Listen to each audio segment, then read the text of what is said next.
Development is about being dissatisfied with where you've reached and striving and a quest to move forward. So I'm happy so far, Kasita, and even us at Parliament, we have kept politics out of this. This is not a debate of NRM haters and NRM praise songs. It's not for that. This is a time for us to agree we move forward. This is at a very sensitive time of the budget. The question will be, how shall we this time round be able to meet our targets of revenue, at the same time keep the over 70% of budget self-sufficiency?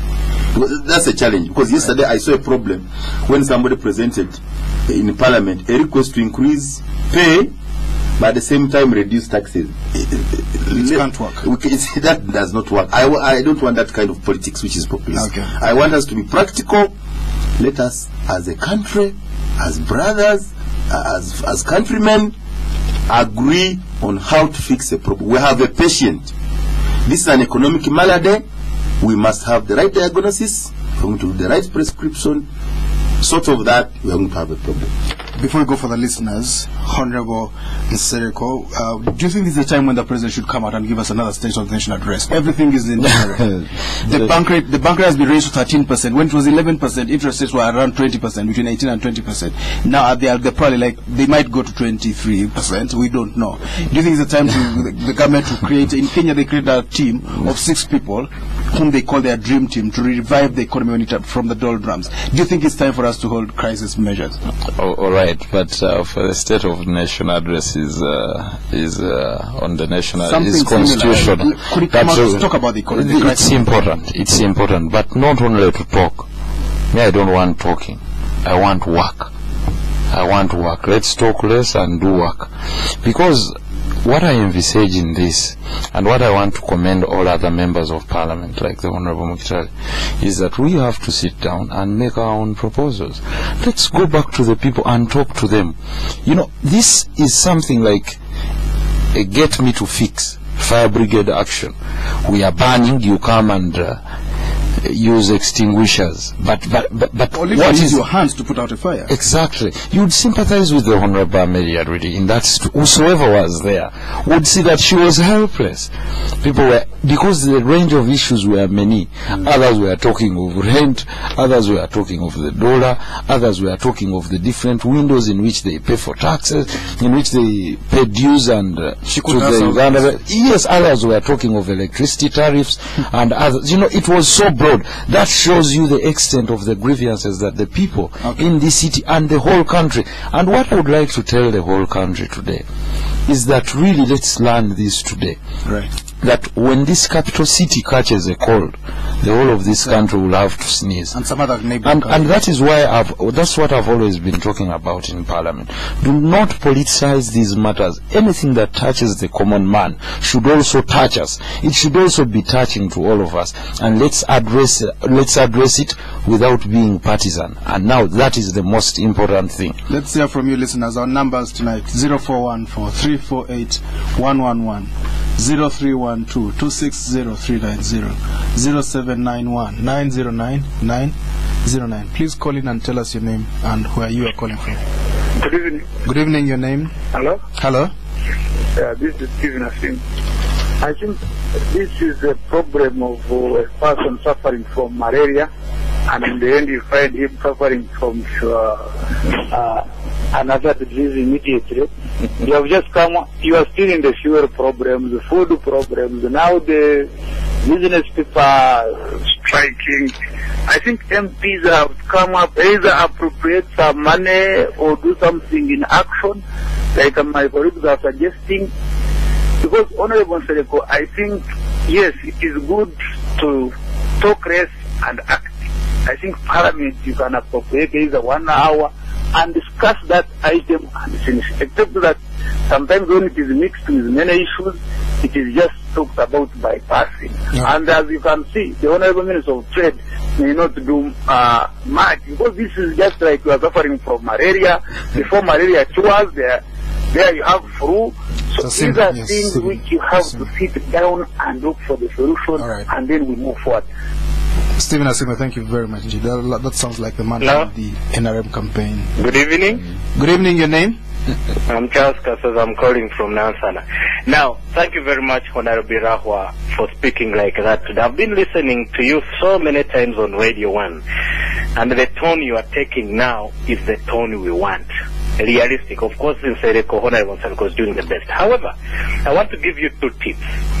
The first one, I want members of parliament to come to terms with reducing that parliament.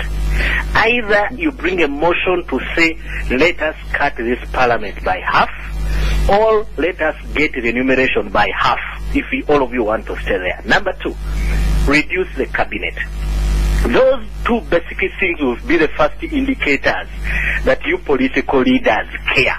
Because for me, they are the first thing I wake up in the morning and I say, they are draining us. Government expenditure is so big. I sympathize with the Honorable Chambade. She's my area MP, but that is a baptism of fire.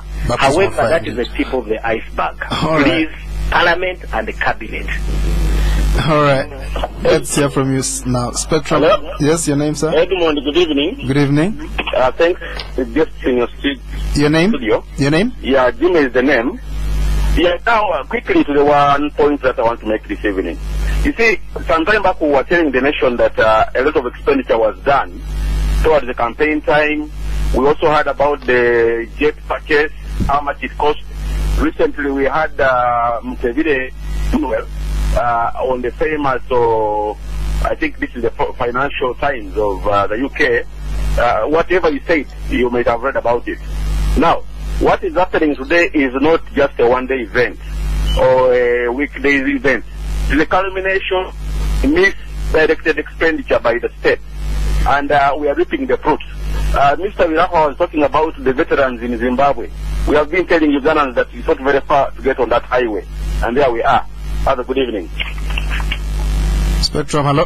Hello, hello, Mr. Edmond. Yes, your name, sir? I thank those honorable members and most so Mukitale Birahwa. Your name, sir? Your name? I'm called Stephen, and for the first time I've had Mukitale Birahwa now trying to talk, now not putting on the yellow color. He's talking actually what is happening in Uganda. But that left alone, it is the first time that I've seen that in Uganda, even patients can even go. We saw patients demonstrating. The other day we saw these opposition members demonstrating. You are saying that those are issues for opposition members. But I want to tell you, the bite of what is happening is far-reaching, and we are feeling pressure right now. I have a family of 7 kids. But I can tell you, even I can't have sustained to have them for on one meal. And I'm in Kampala planning to go back to the village whereby there is nothing to do there. So things are too tough for us. We don't know what to do.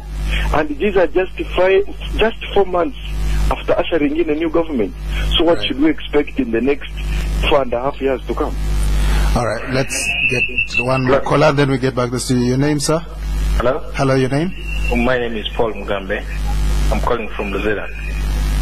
Mr. Edmond, what we are realizing now is an economic collapse, and arising from government recklessness in handling our foreign reserves and the public money.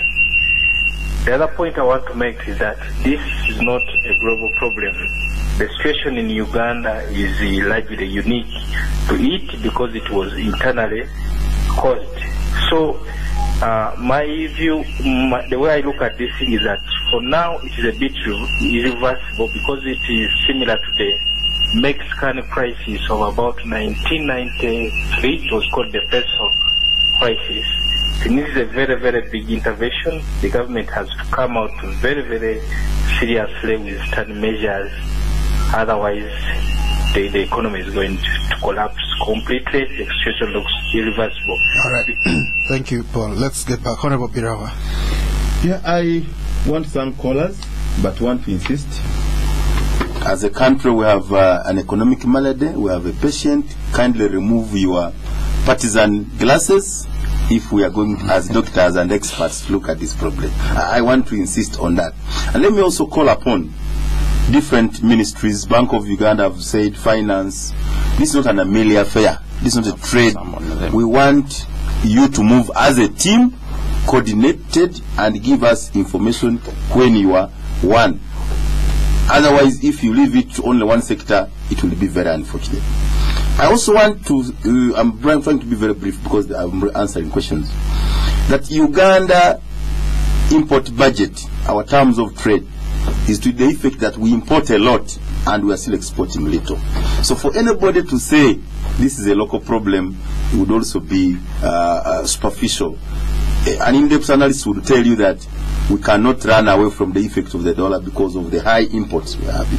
I'm also happy that the Kasita and its management, and I hope they are working together with Chamber of Commerce and other related, I've come from the supply chain background of, I've been clearing and forwarding for some time. I hope you are working together because there are a lot of challenges which structural, which adds to the cost of doing business in this country, including using too much railway for our imports instead, too much road instead of railways. So I hope you're going to work together, and we don't only look at the problems of the increased cost of the price of sugar. We should be looking at a bigger picture, so that when government makes intervention this time round, we are looking at much more. I agree entirely. I am not comfortable with the size of parliament. I've said this in parliament many times. I'm not comfortable with a lot of administrative expenditure. I strongly believe we need more services than districts. But I also appreciate that we are a country at a formation stage. It's our level of development that we have this kind of big parliament, because some people thought instead of us being at war, you would rather. It should be transitory. Right. It should be transitory. It should not be permanent like the size of the parliament. But I also want to, and therefore I want to agree why I said we need not budget, we need to do reallocation of our budget. That's the point I want to emphasize. We need to see more money going to post-harvest handling, to warehouse receipt system, tractoring of this country, power generation. Why the power problem is there? The post-independence Africa and Uganda did not think power was a priority. Can you imagine? At 50 of independence is when we are celebrating the first power, a new power dam.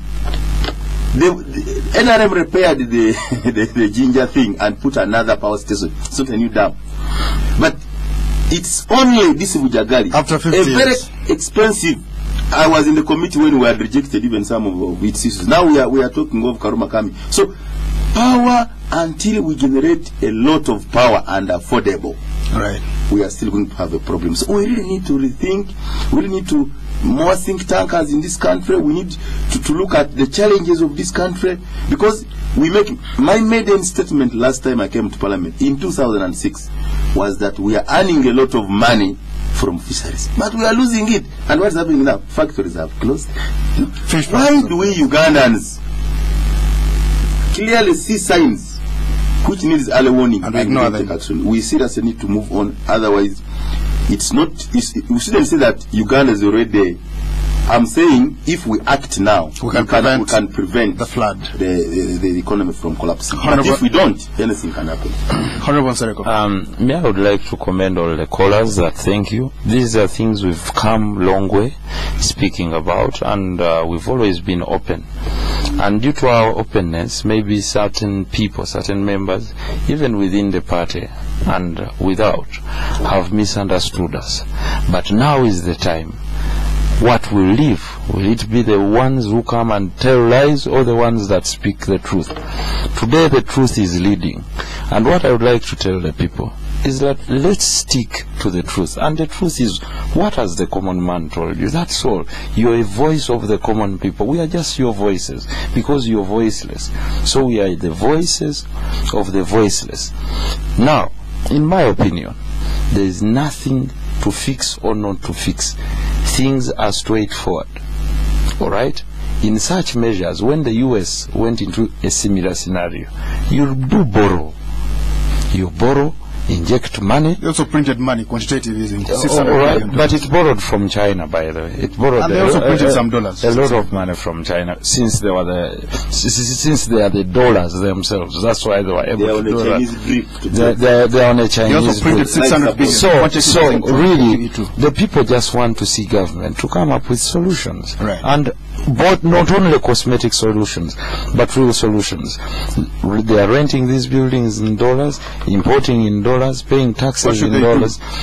We don't like dollars. Government, Can't print dollars. government. We should not first of all only look at one medium of exchange, because look at how many 60% of the trade is done in China and What should Dubai. we do? Introduce the yuan? The renminbi? You're talking business. You can't even do each other because it's not. You're talking it's not because leave alone that, because your reserves are depleted. Okay. You understand? But what I want, Trouble. but what I want to inform the entire public that we are with you. Okay. There's nothing like colors in this. We are with you, and we want to put government to task to come out with a lasting solution, not cosmetic solution.